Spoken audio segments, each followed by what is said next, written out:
Welcome, everyone. It's good to see all you familiar faces.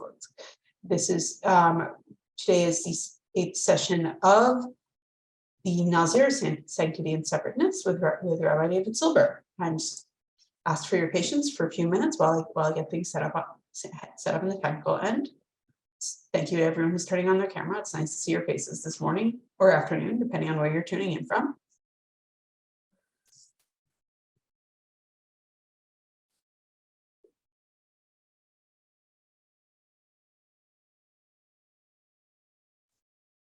All right. And Rabbi Silber, should people have a Tanakh at hand? Yeah, if you have a safari, they should. Tanakh is always best, but if they don't, I'll just tell you where it is, and we just scroll through it on Safari. It shouldn't be a problem.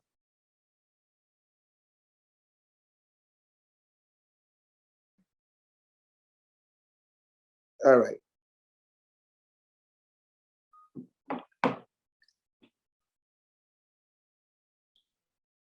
Okay. Great. Thank you, everyone, for joining in. We will be on our way in a few minutes. And if you just stepped in, I'm sending you an invitation to panelists. This is an excellent way to participate, to join in on the class, for things to get going. And for everyone who's watching on Facebook, welcome. Also a good morning, also a good afternoon. This is session number 8 of the Nazir, Sanctity and Separateness with Rabbi David Silber, who we've had the pleasure of learning with since this February. And this is the, if I am making sure I have the date correctly, this is the last session on this class, but never the last session in learning. And today's class, this ongoing class has been on the topic of the Nazir, Sanctity and Separateness. Within Jewish tradition, there are a range of views concerning the Nazir, and this session will focus on the biblical view of the Nazarite as it emerges from the description of the Nazir in the 6th chapter of Bamidbar, as well as biblical narratives and prophetic allusions. All right. And if you have questions, please feel welcome to ask them in chat, either on Zoom or on Facebook. Both chats are monitored. Or when Rabbi Silber pauses for questions. My only technical request is if you are joining us on Zoom and you are a panelist, to please mute yourself if you're not directly asking questions. Otherwise, we can get some unfortunate feedback. And with that, Rabbi David, thank you very much. Okay, great. Okay, so today is the last of these sessions on the biblical picture of the Nazir, that which emerges from the various biblical texts. After Pesach, we will look at the Mishnah, which has a really different take on the Nazir, presents us with a totally different take on the Nazir. And it's actually interesting to see the difference between the Mishnaic and the Talmudic approach to the Nazir and the biblical approach. So this morning or afternoon, whatever it is for you, I wanted just to complete what we began with last week, just to refresh our memories here. So the person who is possibly represented as a Nazir, apart from Shimshon, obviously is a Nazir, but apart from Shimshon, there's also Shmuel. And as you recall, before he's born, his mother, Chana, makes a vow that if I have a child, I will dedicate the child to God all his life. And no razor shall touch his hair. We talked about in what sense one can see Shmuel as a Nazir, because in the story of Shmuel, outside of the fact that Chana says no razor shall touch his head, there's no stories about Shmuel which suggest in any direct sense that he's a Nazir. So we talked about last week about the idea of a Nazir and made a suggestion about Shmuel. Then we moved on to Avshalom, who there is an issue with his hair. He cuts his hair. It says miyamim yamima or miyamim yamim. What does that mean? It's not clear. The Talmudic, there's this debate in the Talmud how often he cut his hair, but when he did cut his hair, it was very heavy. He would weigh his hair, and etc. So that was, we'll get to the Mishnah, we'll discuss that in some length. He becomes the prototype of what they call the Nazir Olam, the one who says that he or she will be a Nazir for their entire life. In any event, I want to come back to Shmuel briefly, and then we'll move on to the last piece of this. So Shmuel, actually, when one studies the book of Shmuel, one realizes pretty quickly, I think, that the character of Shmuel is based upon Moshe. There are many, many parallels between Moshe and Shmuel. Not that Moshe and Shmuel are identical, but the book of Shmuel sets up Shmuel as a Moses figure, and therefore in many ways they are similar, and in many important ways they are different, and that's a whole other story, not our topic. But I mention that because there's actually another character in the Bible, quite a significant one, who clearly also is based upon Moshe. It's even more striking, and of course, the character based upon Moshe is none other than Eliyahu Hanavi. Eliyahu Hanavi is a Moses figure. He's the ultimate outsider. He is actually taken back to Mount Sinai, to Sinai. We sort of re-experiences what Moses experienced at Sinai. And in many, many other ways, Eliyahu is a character drawn and based upon Moshe. So we have these two big characters of the Bible, Moshe and Shmuel and Eliyahu, each of whom is based upon a third character, and that is Moshe. So in thinking about this, there's something else about Eliyahu, which is very interesting. You know, the stories of Eliyahu begin in the first book of Malachim, and then they carry through to what's called the second book of Kings, 2 Kings, probably just one book, but in any event, in 2 Kings. And pretty early on in Malachim, Eliyahu was sent to heaven. Already in the second chapter of Malachim Bet, Eliyahu was already ascending to heaven in the chariot. But in chapter 1 of Malachim Bet, we have the following story. So Achaziah, the king of Israel, remember, of course, that in the book of Kings, there are 2 kingdoms. There is the kingdom of Judah and the kingdom of Israel, or the northern kingdom, as it's called. Most of Eliyahu's work as prophet is directed against the northern kingdom. Most. His main protagonist is Achav. Achav is the king of the northern kingdom. In any event, in the very beginning of Malachim Bet, it tells us about King Achaziah. Achaziah fell through a lattice in his chamber. He's in the northern kingdom, and he's very severely hurt, and he's very ill, near death.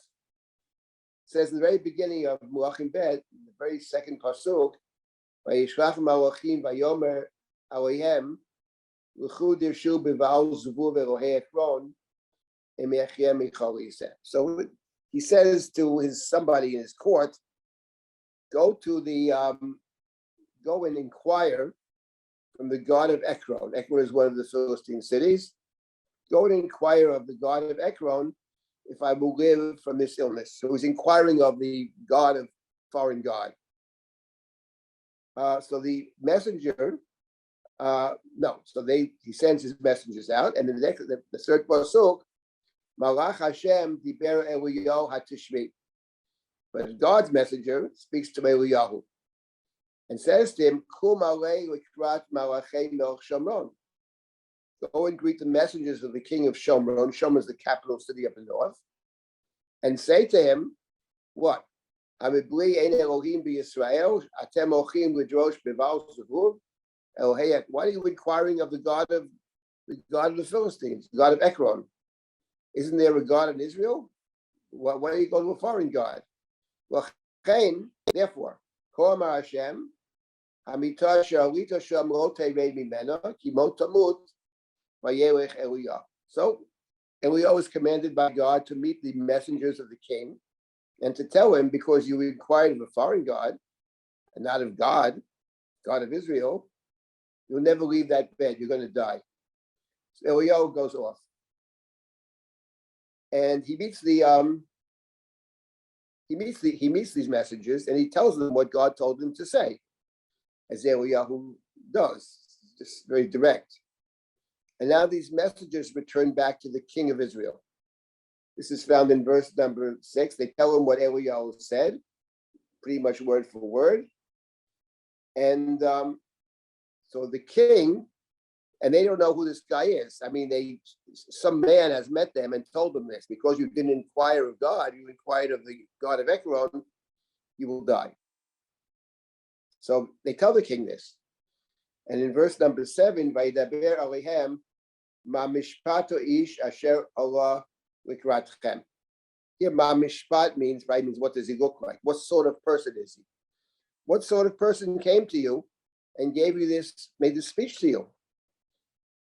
Vayomru, Elav, ish bal seyar, v'yezar or azur b'matnav.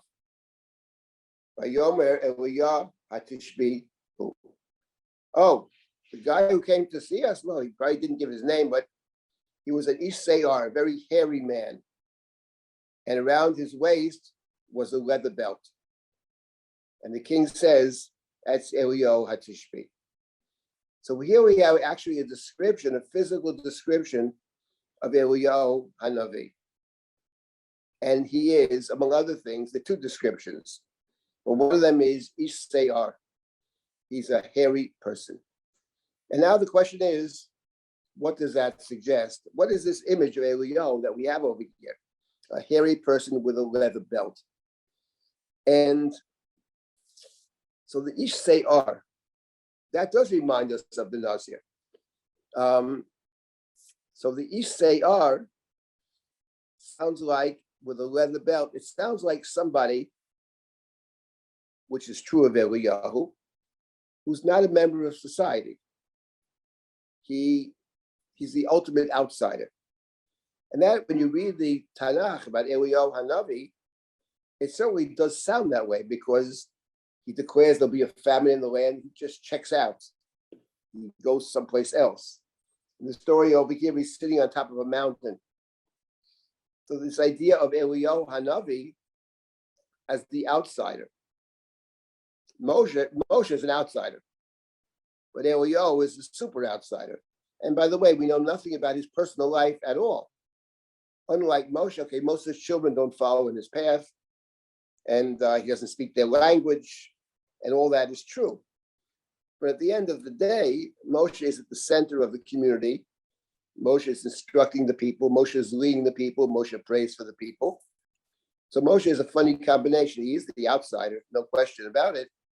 But he's the outsider who actually is the ultimate insider, in the sense that he's directing or trying to direct where people should go. He has a vision for the people, etc.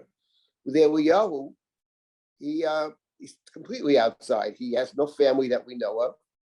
Like Moshe, he's Hatishbi, he's Gilad, he's from the other side of the Jordan.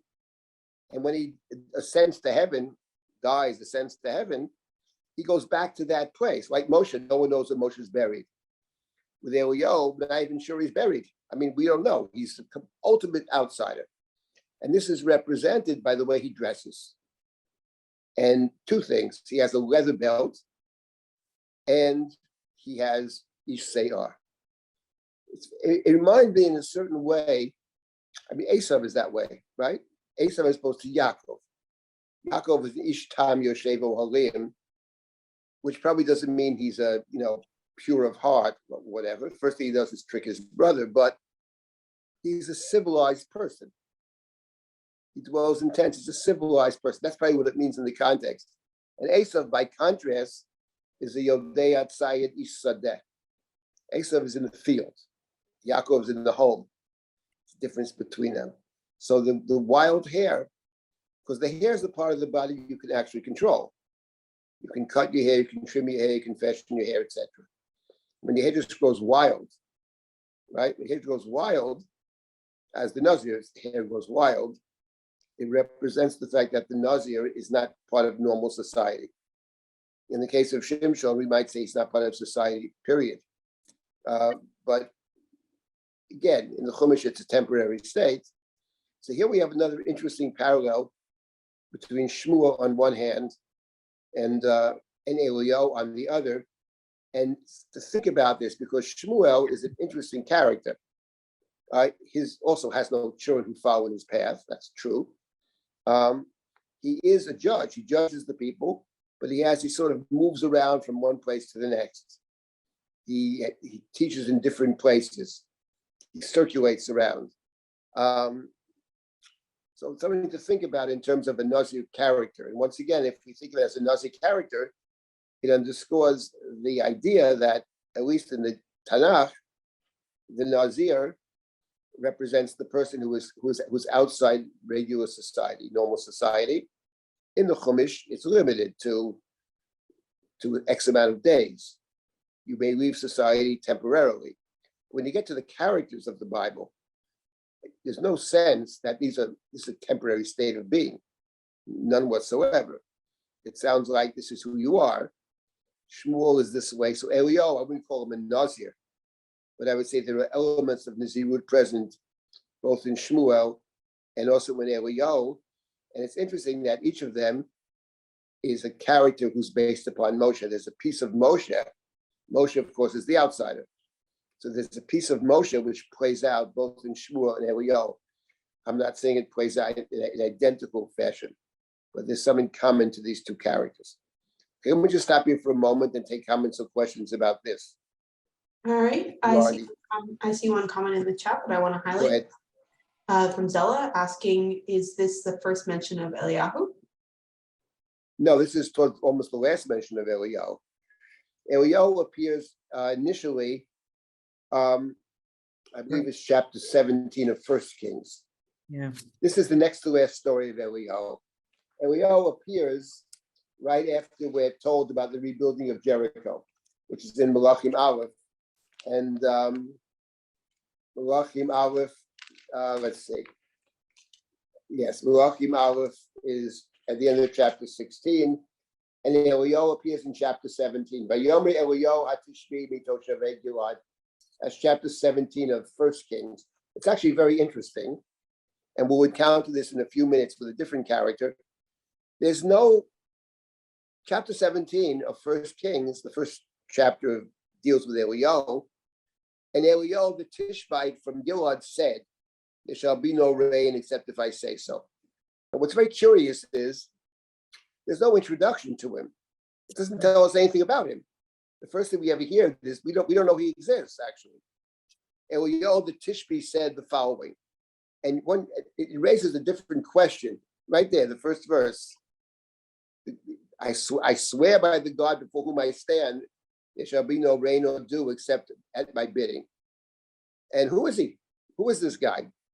I mean, it raises a different question whether the reader of this story, when someone was reading it 2,000 years ago, whatever, and it said, Eliyahu the Tishbi said, is it assumed by the book that the reader who reads that verse knows who he is right away before reading further? It's hard to know what the reader is presumed to know.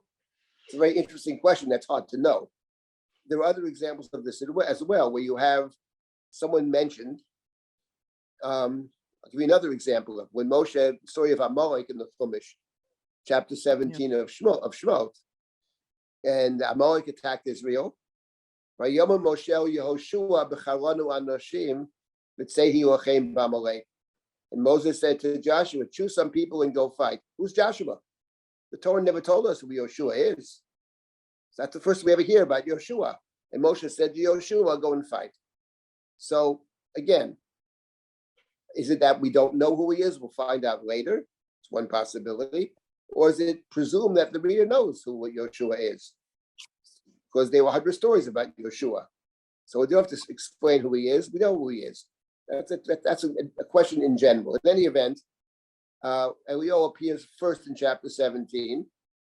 He doesn't appear in every single chapter till the end of Malachim Aleph, but in most of them. And he appears in the first two chapters of Malachim Bet. The second chapter is Eliyahu ascending to heaven. So that's these seconds, sort of towards the end of, and why the books are divided this particular way is a good question, but this is towards the end of the Eliyahu cycle. And the next cycle, of course, will be Elisha. He has a disciple, it's a pupil. As is Moshe, his pupil is Elisha. Okay, anything else before we continue now with wrapping up the biblical Nazir? Anybody else? If not, we'll just continue. So far, we've looked at Shimshon, the main Nazir. Then there's the Shmuel. Then there's the I mentioned how Eliyahu was I wouldn't call him a Nazir, but sort of elements of Nazirut. And then there's Avshalom that we talked about last time. We mentioned Avshalom, who has qualities of Nazirut. He has the hair, which he cuts periodically. He also takes a vow. Remember that in the Torah, Nazirut is a function of a vow that you take. Ish Awishak Yafli Lindar Neder Nazir. And we know that Avshalom takes a vow. When he comes back, finally returns home, he says to his father, I wanted to go to Hebron because to bring sacrifices. I took a vow that I've returned back in peace. I will thank God. And his father says, David says to him, go in peace. Of course, at this point, he's already plotting to overthrow David. And he's going to Hebron to establish his first base, before he marches on Jerusalem, which is exactly what King David did. David anointed himself king, or was anointed in Hebron first, in the beginning of Shmuel Bet, and then from there, David moved to Jerusalem. So he's really following quite literally in his father's footsteps. So we have with Avshalom, we have a vow, and we have the hair, of course. And we had something else I mentioned last week, which is the fire story. Avshalom burns down the field of Yoav. So, and what's interesting is that fire is central to the Shimshon story. So there is some sense in the Tanakh, the Talmud takes Avshalom to be an actual Nazir. But the point is, there's some sense, at least in the Tanakh, that there are elements of Nazirut present in Avshalom. And what I had focused on was the following, that the Nazir is one who breaks away from his family. He can't come into contact with any deceased, any corpse, even his own parents, even his own closest relatives. The regular Kohen does not come in contact, forbidden to come in contact with the dead, but may come in contact with his closest relatives, not the high priest, but the normal priest. So the Nazir in this sense is like the Kohen Gadol. And if one wants to formulate that slightly differently, the Nazir is the one who has no connection to his parents. And that, of course, is true of Avshalom. One of the interesting features of the Avshalom story is he wants to overthrow his father and become the king, which can be seen in two different ways. One is he wants to succeed his father. He's continuing his father's line. He's just getting rid of his father, but he's the son of David is now the king. Or you could say something else, that no, he doesn't want to succeed his father. He wants to erase his father and start all over again with a new line. So Avshalom clearly wants to erase his father and start over with a new line, though that issue does come up in the Avshalom story, not for a problem now. And the same is true of King David. King David could have presented himself as successor to Saul. He's Saul's son-in-law. He's married to Saul's daughter. So if David wanted to, he could present himself, I am Saul's successor. And if his wife Michal has a baby, that baby could be the next king. That will be Saul's grandson and David's son. And the line of Saul would continue through David. That's a very live option. David rejects that. And Michal has no children. And I suspect it's not by accident either. In David's argument with Michal, the last word is, and she had no children till the day of her death. So in those are both two instances where a potential successor rejects a father figure. In the case of Saul, it's a father-in-law. In the case of Avshalom, it's his actual father. So there you have another Nazir quality of present in Avshalom, which is why the Mishnah and the Gemara can take Avshalom to be a really Nazir figure. But we'll get to that with the Mishnah. So that's very interesting. I wanted to mention in conclusion, one other character who possibly is a Nazir. The word Nazir is not mentioned. It's never mentioned at all with anybody, any particular person, except for Shimshon. Shimshon is actually called the Nazir. Nazir Elohim Yanam Min HaBeten, that's Shimshon. Shmuel, no. Avshalom, no. Eliyahu, no. Though they have those qualities. But there is one other person, also the word Nazir is not mentioned, but I want to spend time now on this last character, and then we'll sum things up. This character appears first also in the Book of Kings. It appears in the Book of Kings in the story of the destruction of the house of Achav.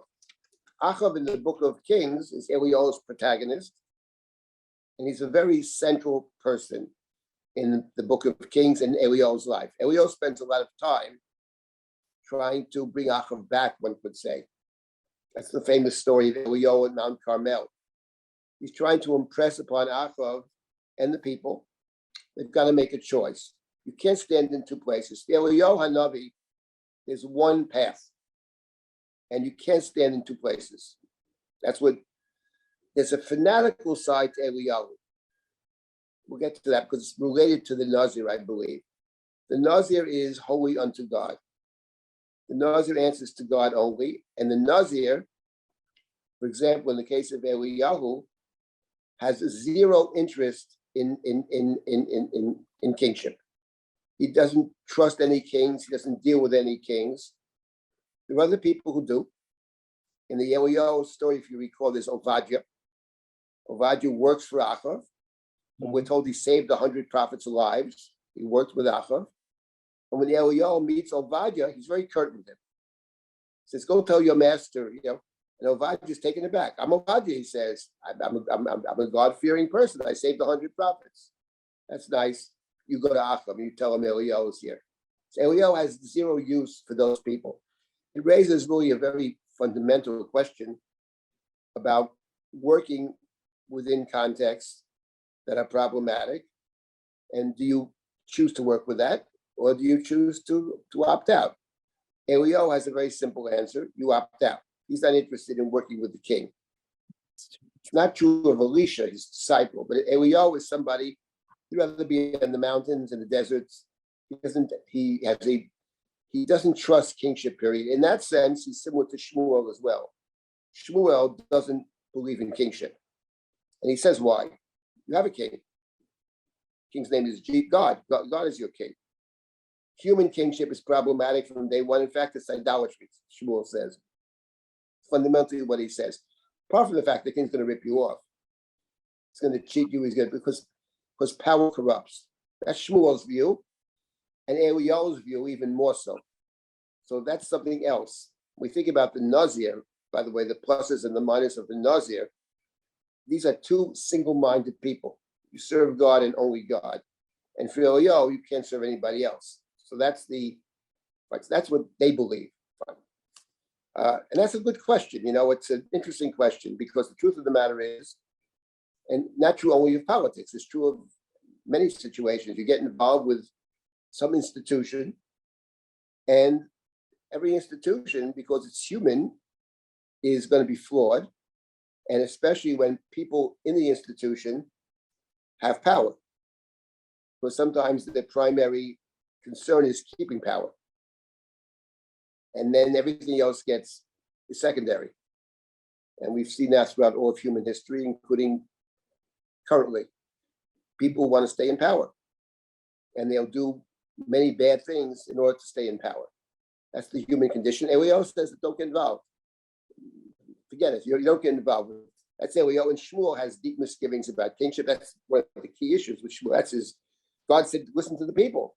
But Shmuel doesn't want to listen to the people because he thinks the people are wrong. So that's the issue with Shmuel. That's the conflict, the inner conflict of Shmuel. In any event, the house of Achav is going to be utterly destroyed. Achav himself is not represented in the narrative stories as being the worst guy who ever lived. There's a part of Achav that actually respects Eliyahu. The problem is he's married to a woman who is the opposite, who's a fanatic on the other side, and that's Jezebel. She's a fanatical Baal worshiper. Jezebel bat Atbaal. That's her father's name is Atbaal. And she and Eliyahu are polar opposites. In any event, ultimately the house of Achav will be destroyed. And it's destroyed by a fellow whose name is Yehu.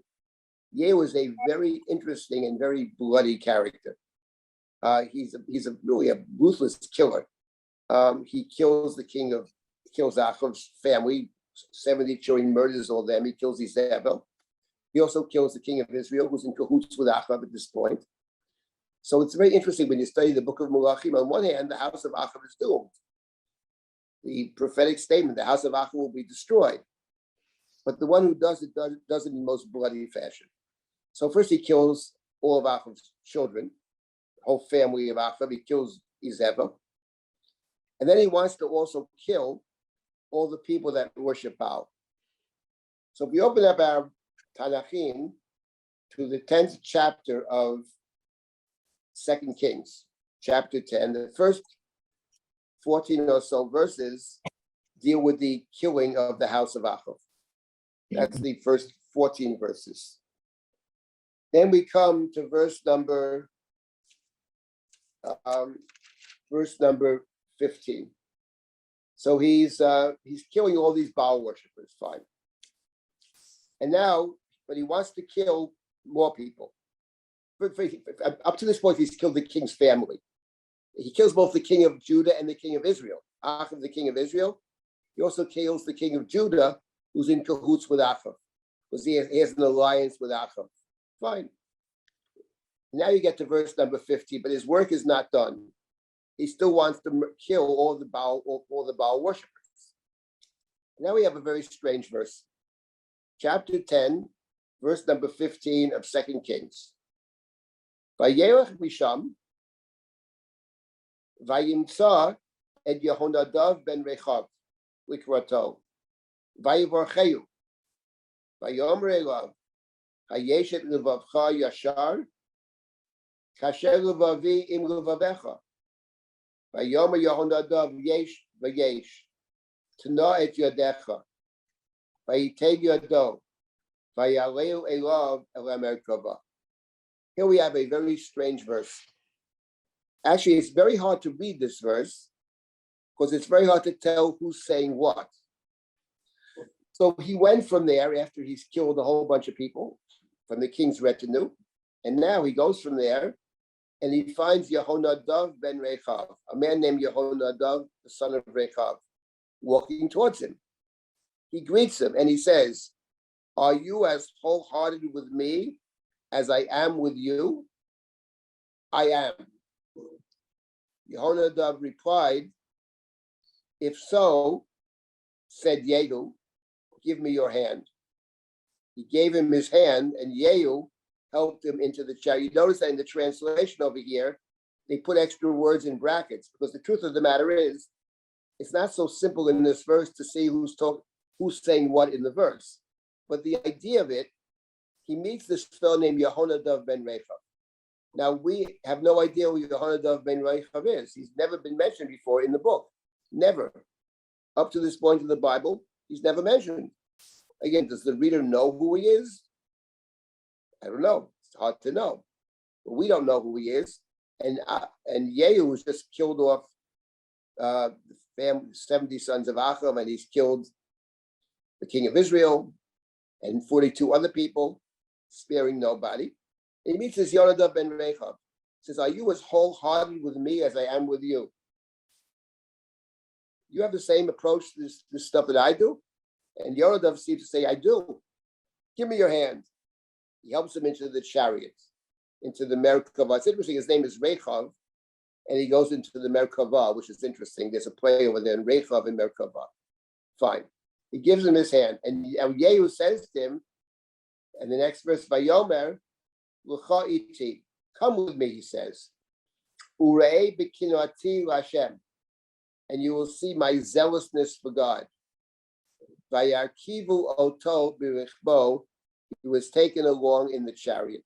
So we have, his name is Yehonadav ben Rechav, and we have the word Merkava, Vayarkivu, and Richbo in the next verse. We have it 3 times over here. So you will see my zealousness, for God. The word that's used is the word kina, right? Now the word kina, to be zealous, jealous or zealous for God, that's the word that we find in the Torah with Pinchas. And we also find the same word with Eliyahu Hanavi. He's a kanoi. That language, which is why some Midrashim say that Pinchas and Eliyahu are the same person, because they are zealots. Eliyahu is a zealot, Yehu is obviously a zealot. He's also a cold-blooded killer. And then we have this Yonadav ben Rechab. Now, in the story, actually, it never says that Yonadav ben Rechab kills anybody. That it does not say. But he does accompany him. What his role is as an accompanist is very unclear in the story. It doesn't seem like he's fighting. He says, you will see. He seems to be a witness. Come, you will see my zealousness for God. Yes, I'm also zealous for God. Give me your hand. He gives him his hand, and he helps him into the chariot. Now, for our purposes, what we want to figure out is, who in the world is Yonadav ben Rechab? Of course, we're never told. It's rather astonishing. We have this person, he's going to be a witness. Who is he? We have absolutely no clue. And this is one or two verses over here in the 10th chapter of Malachim that mention Yonadav ben Rechab. But as it turns out, Yonadav ben Rechab, actually, here it's just a couple of verses. But in a different place in the Tanakh, we have a chapter dedicated to Yonadav ben Rechab and to Yonadav's descendants. A whole chapter, actually. Not in the book of Kings, but in the book of Yirmiyahu. So I thought in this session we would turn our attention to chapter 35 of Yirmiyahu, where it talks about Yonadav ben Rechab. The truth is, even after we read chapter 35 of Yirmiyahu, we're still not sure about who these people are, but it does raise some very interesting questions. So let's take a look at Yirmiyahu chapter 35. If anybody wants to comment, now is a good time. And then any questions or comments now, and then we will take a look at chapter 35 of Yirmiyahu and conclude our brief study of the biblical Nazir. Does anybody have a comment or question before we move to Yirmiyahu Perek Lamed Hey?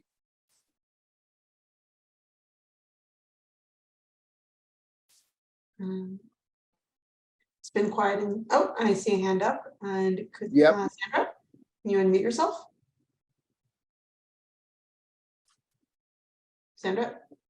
Sandra, if you want to ask questions, you need to unmute. Okay, thank you. Rabbi Silber, thank you. It's Sandra. Yes. So are you saying that this final biblical Nazir is, or maybe this hitherto unknown person named Yonadav ben Rechab? Yes. Okay, so and does anybody talk about the fact that the Ben Rechab, could that be Ben Rechav? That will be with a chet. This is a chaf. Right.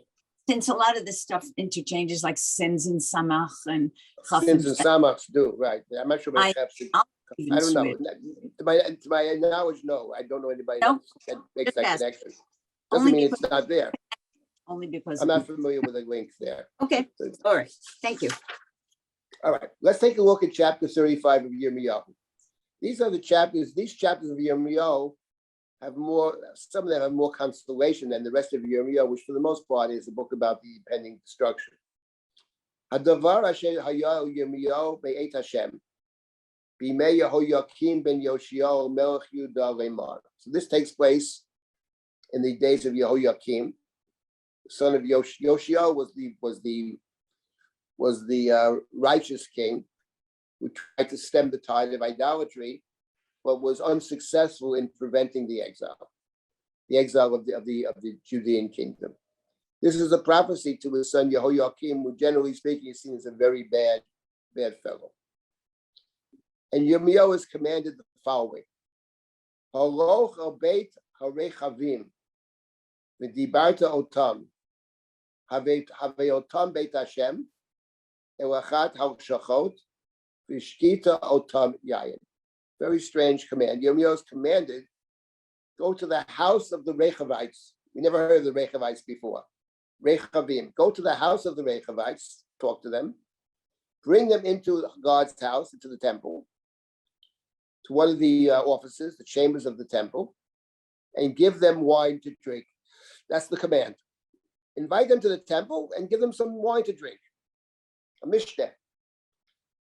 So that's what Yirmiyahu is commanded to do, and Yirmiyahu follows God's command. V'akach et Yazniyah ben Yirmiyahu ben Chavatz Niyah v'et Echav v'et Kol Banav v'et Kol Beit HaRechavim. So he takes, this is a different Yirmiyahu. So he takes Yazniyah, the son of Yirmiyahu, etc., his brothers, all the children, and all the house of the Rechavites. He invites all the house of the Rechavites to come to a nice party, to bring them into the temple. V'avi otam Beit Hashem, el lishkat b'nei Chanan ben Yigduyahu ish Elohim, asher eitzu lishkat hasarim, asher mimal lishkat Masiyo ben Shalom shomer hasaf. So we're told exactly which of the offices, the chambers he brought into. They're invited to the chamber of this fellow of Hanan, who's a man of God. And there's a chamber there. And there's a lot of people there. And Yom has been commanded to invite them in and give them some wine to drink. So he's fun. So it says, V'atein, Yirmiyahu speaking in the first person. V'atein l'fnei b'nei beit harechavim gviyim meleim yayin v'kosot. So I brought them bowls full of wine and cups before the men of the house of the Rechavites. And I said, have some wine. Vayomru lo nishteh yayin. So they say to Yirmiyahu, we don't drink wine. Ki Yonadav ben Rechav Avinu siva aleinu leimar lo tishtu yayin atem uvnechem ad olam. We don't drink wine. Why not? Because our father, means the patriarch of the family, who was the patriarch of the Rechavites, lo and behold, Yonadav ben Rechav. This fellow is the patriarch of the so-called Rechavites. And he commanded us forever, never drink wine. No, none of you ever drink wine. Once again, if we see this, if we see them as Nazarites or something related to Nazarites, some kind of Nazaritic sect or whatever, then once again, it's clear that the non-drinking of wine is not something you don't do for 30 days. The non-drinking of wine is forever. And not only in the lifetime of, it says you and your children forever. So the family, not just his children, but also his grandchildren, none of us ever drink wine. Why not? We were commanded not to do it. Because Yonadav, our patriarch, said, never drink wine, ever, ad olam, forever. And now, so we're familiar with not drinking wine from the Torah, and we would connect it probably in one form or another to the Nazir of the Torah. But then when we come to the next verse, which is very interesting, Ubayit lo tivnu, v'zera lo tizra'u, v'kerem lo titau, lo yiyeh lachem, ki ba'alim teishvu kol yimechem, u'man tichyu yamim rabim al pnei adamah, asher atem garim sham. This is a very interesting verse, verse number 7. And furthermore, they say to Yirmiyahu, the prophet Yirmiyahu, they say, he also commanded us, Yonadav commanded us not to build houses, not to sow fields, or plant vineyards, nor should you own any such things. You shall live in tents all the days of your life, in order that you live upon the land long time, the land Asher Atem in which you are dwelling. So here we have something which is something to think about in this verse. And it wasn't just about the wine. But there's additionally, not only you can't drink wine, you can't plant vineyards, and more than that, you don't live in houses. You don't own fields. You don't live in houses. Rather, you dwell in tents. And what is that all about, actually? The land Asher Atem Garim Sham, not Yoshvim, but Garim. Very often the word Ger is a stranger. In other words, the commandment to the Rechavites, given by their patriarch, Yonadav ben Rechav, is that you never settle in any particular place. You can't have a bayit. Because a bayit means that you are established in one place. A tent is something you can pick up and move. So you can't own land. That's what we're commanded not to have fields, not to have land. When you read the Chumash, it's pretty clear that the Chumash speaks of owning land. Chumash speaks about, yes, the land may be returned during the Yovel year, but the Torah speaks about all kinds of tithes. You must give a corner of your field, and you have to give maaser, etc. But what the Chumash presumes is that the people who come into the land actually have land. But Yonadav ben Rechav has commanded his people, his greater family, not to own any land whatsoever. That's not to own land, but not to build a house. Ubayit lo tivnu. So what is this all about? And it starts with, before you get to not having a house, it starts with not drinking wine. So I think, first of all, the question of, again, when you come to the Nazir, is the Torah, again, never told us what a Nazir actually is. The Torah said what a Nazir does and doesn't do in terms of prohibitions. Must grow his hair long, can't drink wine, can't come into contact with the dead. What the Nazir actually is, that the Torah never said. But this prohibition of not drinking wine, how does one understand the prohibition which the Torah has, that the Nazir should not drink wine, not just wine, grape products, but wine, right? What is that all about? So there were two different possibilities that were raised, I think, over the course of these few sessions. One is that the drinking of wine is fundamentally some kind of pleasurable activity.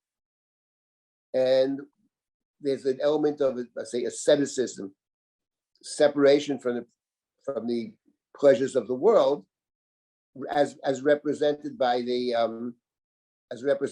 wine. That's one possibility.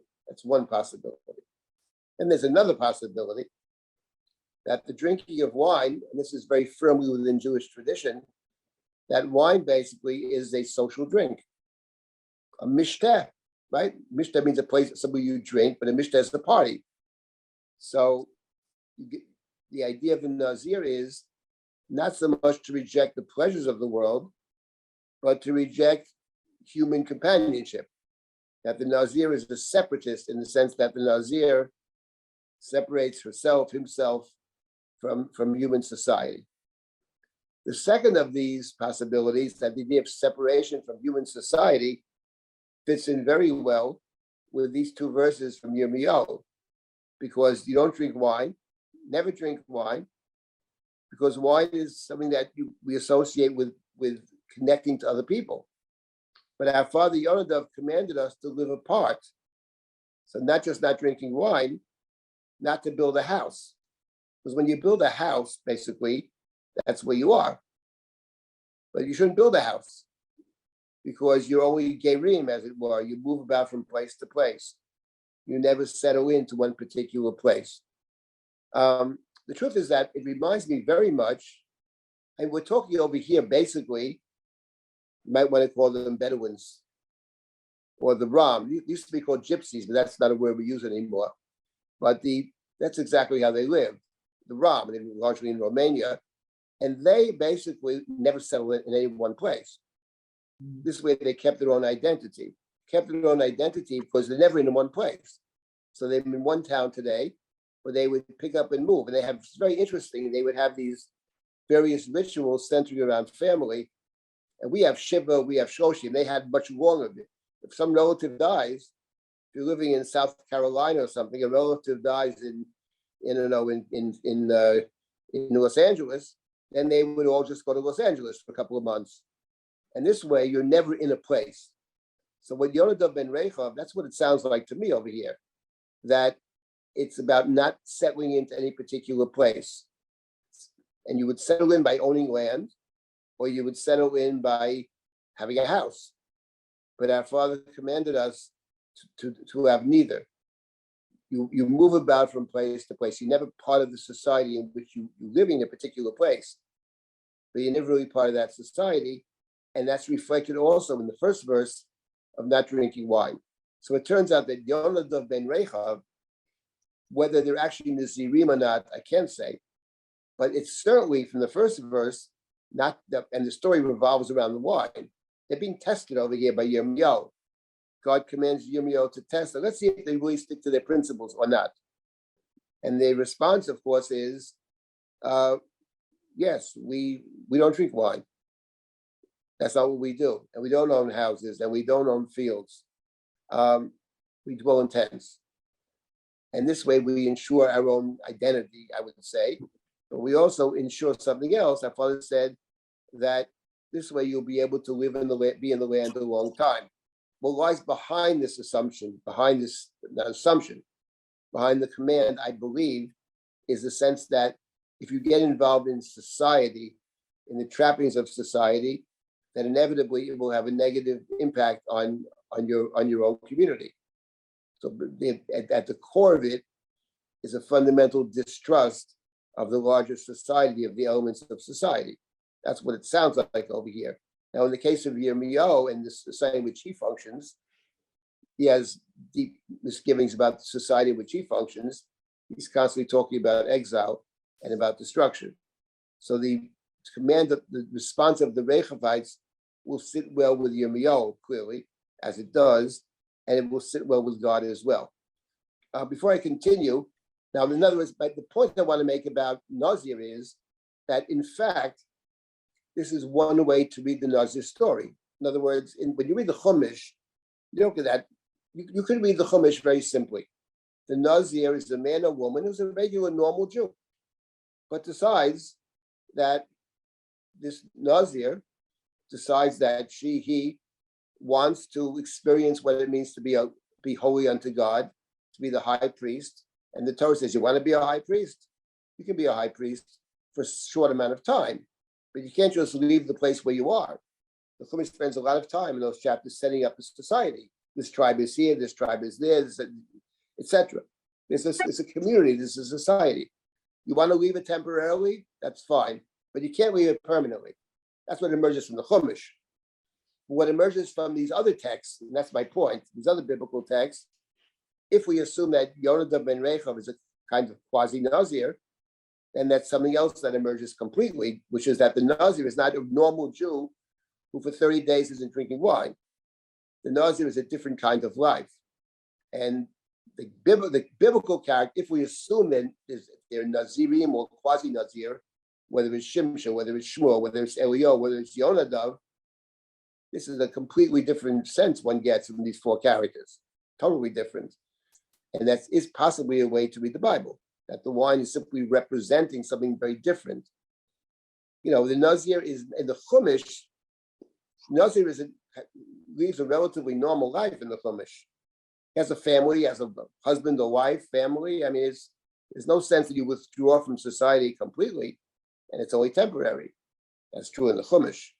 But it's certainly not true of someone, Yonadav ben Rechav. Yonadav ben Rechav is living a kind of nomadic existence. And maybe they're living in the desert. Maybe they wander around the desert. We'll see in a couple of minutes where the Rechavites might have come from. There's no evidence here where they came from. But there is one verse elsewhere which others, some scholars have suggested, might be a clue about the Rechavites. Okay, let us continue now with. So this is what they say to Yirmiyahu. Okay, so let's see what the response is now. God is saying this to Yirmiyahu. He invites them in, maybe expects them to drink the wine, but lo and behold, they refuse. Okay. So Vanishma, they're still talking in verse number 8. Vanishma b'kol Yehonadav ben Rechav avinu. And Nishma means we obeyed. We accepted or obeyed. Yonadav ben Rechav, our patriarch, they didn't say ancestor, our patriarch, and everything he commanded us to do. So we accepted it. Everything that he commanded us. Vilti shtot yayin ko yomenu, anachnu nashenu banenu ubnotenu, ulevilti benot batim u'shivtenu, v'kerem v'sodeh v'zera lo yiyelanu, v'neshev ba'alim, v'nishma v'nas kachar shetzivanu Yonadav avinu. So the first thing I say is we have followed, we are commanded. We have made a commitment to accept the commands of our patriarch, our father Yonadav. And we don't deviate from the command of Yonadav, our father. This is going to be critical for what follows in terms of Yirmiyahu, what God will say to Yirmiyahu. Here are these people who have a command, which is not an easy command to keep, to reject a house, not to have a field, to constantly move about, have no place. But they all say, listen, this is what our father commanded us to do. And therefore, we have to obey the command, the mitzvah. It's a mitzvah. Tzivanu, right? It's what they commanded us. Our father commanded us. So we don't do this. Thank you for the offer of the wine in the Holy Temple. We have to, respectfully refuse. We don't do this. Vaneshev ba'alim in verse 10, we dwell in tents. Vanishma v'nas kachor shetzivanu Yonadav Avinu. We obey everything that our father Yonadav commanded us to do. Now they continue. So what are they doing in Jerusalem? Why aren't they off in the desert?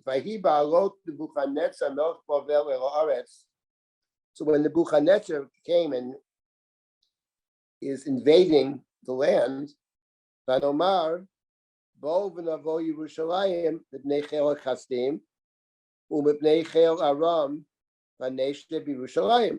Yes, we are in the city now. Maybe they're living, I don't know if they live in tents or where they're living, but they explained to Yirmiyahu, it is true, we are in Jerusalem, but that's a temporary state because of the attack on Nebuchadnezzar. The kingdoms of the north, the Arameans and Nebuchadnezzar attacked the land. We were in the, in sight of where he's coming in. So we move all the time. We happen to be in Jerusalem, and now we are staying in Jerusalem. But that sounds like a temporary state of being because we dwell in tents and we're going to move again. Fine. So this is their explanation to Yirmiyahu, why they respectfully refuse to drink the wine. And now we have God's response. Vayhidvar Hashem Yirmiyahu lemar. Kol amar Hashem tzvaot el Yisrael. Thus says the God of hosts, Hashem tzvaot. Haloch v'amarta leish Yudah u'liyoshvei Yerushalayim. Speak to the people of Judah and Jerusalem. Halo tikhu musar l'shmoa el dvarainu Hashem. God says to them, you would do well, you would learn a good lesson about obeying my commandments, says God. Hukam et divrei Yehonadav ben Rechav, asher tzivat banav. Look, he says, God says, see how the word of Yonadav has been fulfilled. Asher tziva, he commanded his children. Levilti shtot yayin. V'lo shatu alei yom hazeh. Ki shamu et mitzvat avihem. So their father commanded them, and they all obey. And up to this very day, nobody drinks any wine. You see how they refuse the wine. So they adhere to the command of their father, even though it's a difficult command, not to have a home, not to have a field. It's a society in which people own fields and people have homes. All kinds of rules about homes and fields at the end of the book of Vayikra. People have homes and they have fields. That seems to be one of the ideas of entering into the land, to possess the land. So he made a difficult command, and they don't deviate from it, right? The father commanded them, it's a mitzvah, you do the mitzvahs. And so God says, but I talk to you all the time, every day. Every day I make the same, I speak to you all the time through my prophets, I speak to you constantly. Every morning, up early in the morning, first thing on the news. I said, Shuvu na'ish midakol hara'ah, v'yetivu ma'alechem, v'al techu acharei Elohim acherim li'avdam, shvu al adamah shenatati lachem v'avotechem, lo ititem et oznechem v'lo shmatem elai. And God says, through Yirmiyahu, sort of a kal v'chomer, he says, he commanded them to do something different, and he commanded it one time, and all the family listens to the command of the patriarch who was given one time of a difficult command. And God says, me, I'm commanding you every single day. Early in the morning, I get up bright and early, and through my prophets I command you. And what do I command you to do? Not to worship other gods in order to return to the land, to give you land, not to take away, but to give you the land, right? And yet you refuse to listen to me. Isn't that absurd, says God? Here, this one person makes a statement one time, and everybody listens to it. Notice the word, the mitzvah, siva. He's commanded them, and they obey the commandment. And what about me? I command you every day for your betterment, to possess the land. And then the next verse, Ki ekimu bnei Yehonadav ben Rechav et mitzvat avihem, asher tzivam, v'yo'am hazeh lo shamu elai. They fulfill the commandment of their father. Notice the word mitzvah appears over and over again. They do the mitzvahs. But my people, my own people, pay no attention to me. L'chein. Therefore, now we have the conclusion. L'chein. Ko amar Hashem Elohei tzvaot Elohei Yisrael. Therefore, says the God of Israel, Hineni mevi el Yehuda v'yakol Yoshvei Yerushalayim et kol hara'ah shedibarti alehem. Yan dibarti alehem v'lo shameu. V'akra lahem v'lo anu. So as far as I'm concerned, said God, this is why the evil will be for you. Because you had so many warnings and you refuse to listen. I constantly tell you the same thing. You refuse to listen. But as far as the Rechabites are concerned, but to the house of the Rechabites, Ko'amar Hashem tzvot Elohei Yisrael, Yan asher shimatem al mitzvat Yehonadav avichem, v'tishmru et kol mitzvotav v'tasu k'chor asher tzivotchem, l'chein, Ko'amar Hashem tzvot Elohei Yisrael, lo yikaret ish l'Yonadav ben Rechav omeid l'fanai kol hayamim. But the Rechabites are the opposite, because you obey the commandment, his commandments, says God, I will actually bless you. Right? There will be never cease to be the line of Yonadav ben Rechav will remain standing before me. So this is the story of Yonadav. If you haven't seen this chapter before, it's a very interesting chapter. Here you have an entire chapter devoted to this person, Yonadav ben Rechav, who was mentioned tangentially in the book of Malachim in one or two verses. We never heard of the guy before. He is zealous for God. That we do know. That's the picture you get in Malachim. You have a zealot for God, whose name is Yonadav ben Rechav. But over here, we find out more about Yonadav ben Rechav. He is zealous for God. That's an Elijah quality. But he also has the other quality of Elijah. He's completely separate. You think about the Nazir, the word Nazir means to be separate. It's one of the meanings of Nazir, to separate. And here you have somebody who completely separates from society. And God, in this context at least, is praising Yonadav ben Rechav and his followers. And in contrast, is condemning Israel for not keeping God's commandments. I guess one question would be, what do we take from this chapter over here? But one thing we can certainly take from the chapter is, at least in this chapter, maybe every context is different, but in this chapter, the people who decide to break from society to keep their own path are people that God actually commands. And God says, I will bless them and they'll stand before me. The others are going into exile, destruction, etc. So if we think of him as a kind of Nazir, I would say, I see this as a quasi-Nazir. And in particular, here you have the not drinking wine, which we don't have any other place. The only one we have, in the case of Shimshon, even in the case of Shimshon, we may have that. Yes, Shimshon we have it. But apart from Shimshon, we don't have the not drinking of the wine. Both with, if you think of Shmuel, you think of Avshalom, you think of Eliyahu, it's about the hair.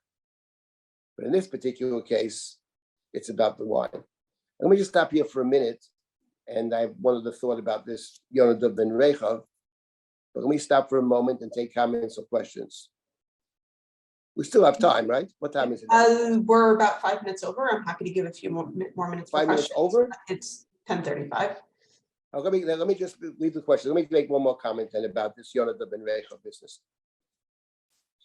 He actually appears in another verse. He appears in two other verses in the Bible. And I'll mention one of them in particular. It's not a verse that most of us are necessarily familiar with. Why would we be?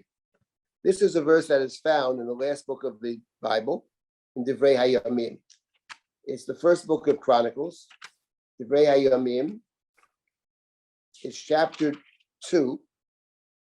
And Book of Chronicles begins with names. These are names of the various people that from the beginning of time. Let me see if I can find this verse very quickly.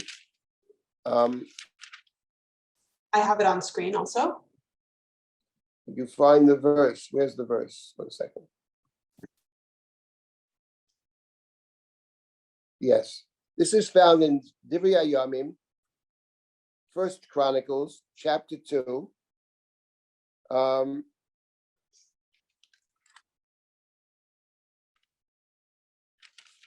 The last verse of chapter 2 of First Chronicles, the very last verse. I'll start with verse number 54. B'nai Salma, the sons of Salma. You remember Salma from the generations of Ruth. This is from the tribe of Judah, right? You have the Peretz to David, King David. In the middle there's Salma. B'nai Salma.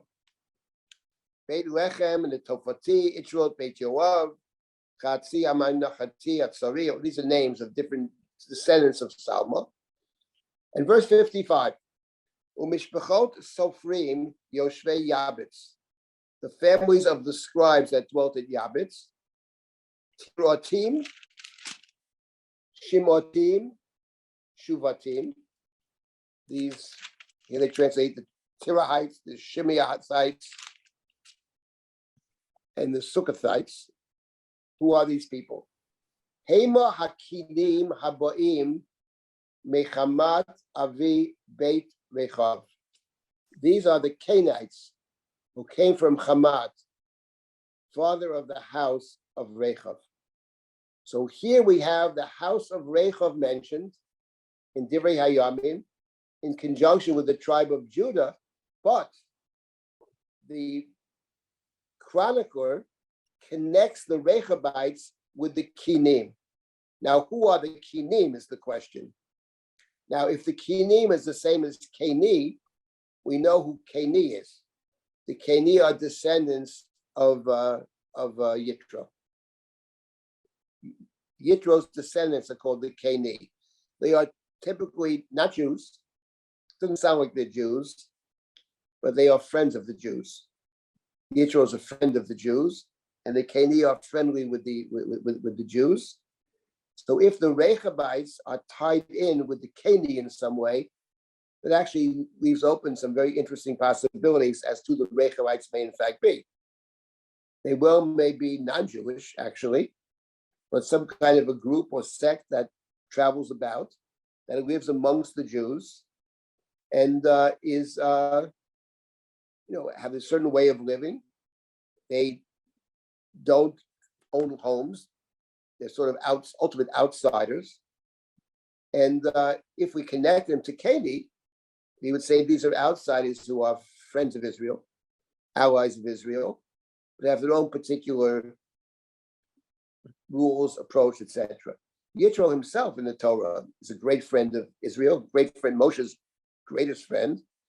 But at the end of the day, Yitro goes home. And Moshe doesn't go with Moses. Moses offers him to come along, and Yitro leaves or is sent away. So there's something to think about over here, just to conclude the thinking here about the role of the outsider. One of the things that the Nazir raises, one of the questions is the role of the outsider. To what degree it's healthy for, not just for the individual, but for society. The reason I mention this over here is on the Nazir, we always focus on the individual, but the Nazirim seem to be a group.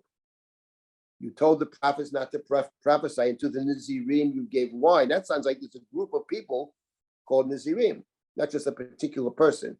In the case of Yonadav ben Rechav, if we see him as a kind of quasi-Nazir, it's very interesting because here it's not on the individual level so much. It's on the community level. Is it a good thing to have within society different groups of people who are participating to some extent and separating to some extent? It raises a whole host of very interesting questions. So I thought we would conclude in the biblical Nazir with Yonadav ben Rechab. So we discussed Shimshon, obviously, Shmuel, and of course, Eliyahu, Avshalom to some extent, and we include our little study with Yonadav ben Rechab, which I think raises a host of very interesting questions.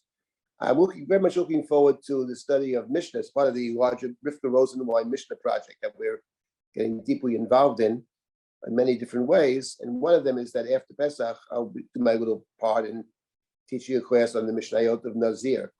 And there we'll see that the Mishnah, I think it has a very different presentation of who the Nazir is. So anyway, thank you for participating, and we'll stop at this point. Looking forward to learning with you in the future. Thank you. Thank you very much. Thank you. Thanks very much.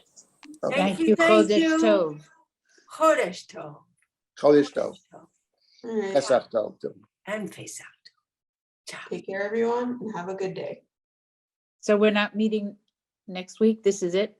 This is the last question for now. There are other classes that have their final sessions next week, and then classes will resume after Pesach. Oh, this Thank was wonderful. Yeah, thank you, Rabbi Silber, and to all of you with your comments. I learned so much. All right, take care, Thank you, everyone. thank you. Bye. Thank you. Mwah.